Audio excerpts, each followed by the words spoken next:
everybody, Jim Yort here with the Right Life Project. Don't you just hate it when you're trying to relax or go to sleep or focus on something, but it seems like your mind just won't cooperate with you because it's too busy replaying events from the past or fantasizing about the future? So maybe you're trying to go to sleep at night and you're lying there just hoping that sleep will come, but instead your mind seems so fixated, so fascinated on that argument that you had yesterday with your boss.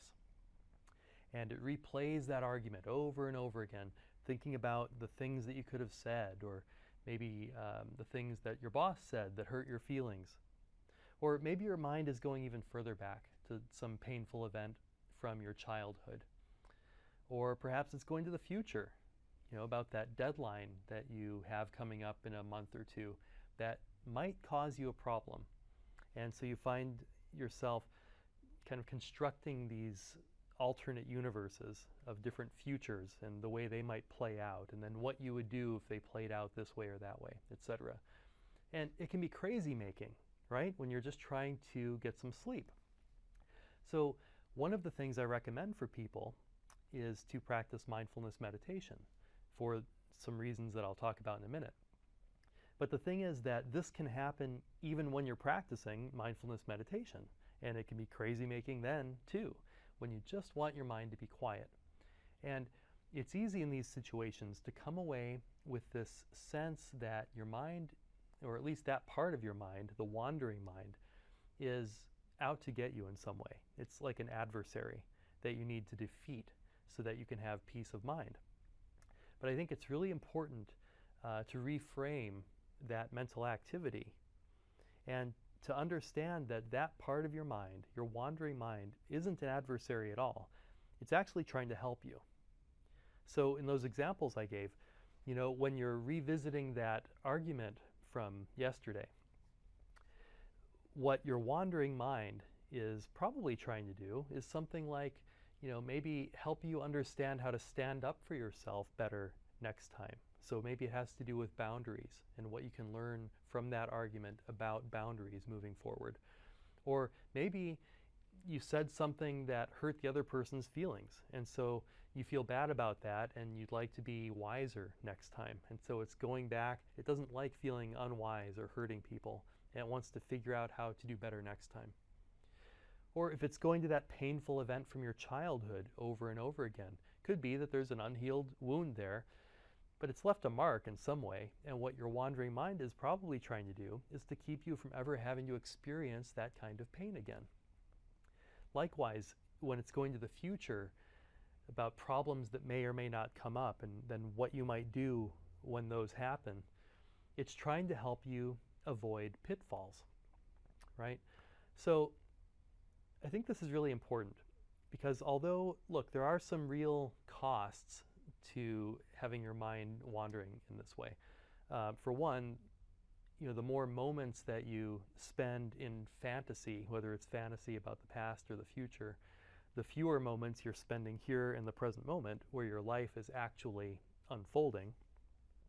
And for another, the research seems to indicate that the more often that we think about the past, the more likely we are to experience depression.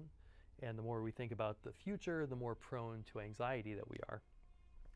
But be that as it may, I think it's still important to understand that what your wandering mind is doing is it's racing back and forth up and down this timeline from the past to the future and back again, trying to extract lessons, trying to extract wisdom, the wisdom of your experience, and then apply it going forward to your present and your future. It's trying to optimize your experience. So it's keeping hope alive is one way of looking at it. It just doesn't know when to quit, right? Because you can learn most of your lessons maybe thinking about something a handful of times, not 10,000 times.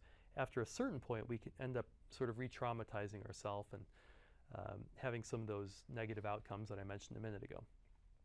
So this is why when I'm training people in mindfulness meditation practice, I really try to emphasize being gentle and kind, as well as firm and consistent with yourself in training this wandering mind. I liken it to training a puppy. So if you were training a puppy to sit, you would take the puppy and gently place it on the floor where you want it, push its hindquarters down, sit. Now, being a puppy, momentarily it's going to get up and scamper off to the other room, right? When it does that, hopefully you won't be angry at the puppy. Hopefully you'll go and get it, gently bring it back to where you want it. Sit. Huh? Sit. And so it's with that same approach that I recommend you embrace your mindfulness meditation practice. So consistent and firm, but kind and gentle application of coming back to the present moment experience, this unfolding moment-to-moment experience of your life, which is where you actually live. And when we do this kindly and gently and consistently, a couple of things happen. One is those sticky thoughts that just seem to grab us and not want to let us go, their grip on us loosens over time. They become less sticky. So when they do happen, we become better and better with practice at noticing the thought and then letting it go, and then coming back to the next present moment experience. So they stick with us for shorter and shorter amounts of time.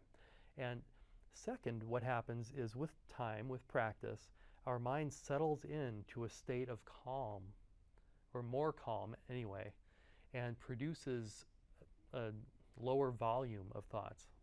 Okay? It spends more time naturally in a state of relaxation in the present moment, and less time kind of frantically searching the past for clues and information and worrying about what the future holds, and instead residing more consistently in our present moment. Okay? So those are the thoughts I have for you today. Please be kind and gentle with yourself and your mind, your wise mind and your wandering mind, all of it. So please go down below and click like if this was helpful for you. I'd love to see some comments too, what in particular you found helpful, or any other challenges that you face in your meditation practice, and I can address those in a future video.